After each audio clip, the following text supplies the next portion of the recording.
Want to guide your visitors to the right place with one simple click? With Webador's button element, you can easily link to pages, products, contact info, and more. Here's how to use it. Let's dive in. In the Webador editor, drag and drop the button element onto your page or desired position.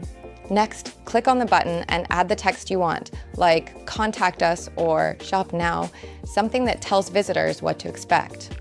Then, click on Add Link or Change and choose what your button should do. There are several ways you can use the button. Internal links let you direct visitors to another page on your Webador website, a product in your web shop, or even a blog post on your site.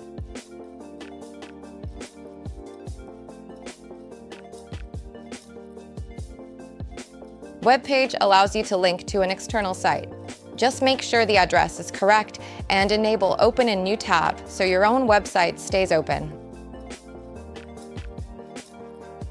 Under Contact, you can connect the button to an email address, phone number, or even WhatsApp, making it easier for visitors to reach you.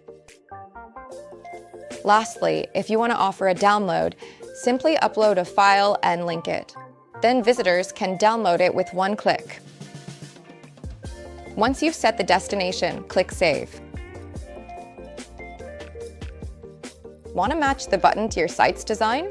Click on the element and select Style to customize your button. Adjust the color, size, shape, icon, and more. And that's it. Your new button is live and ready to go.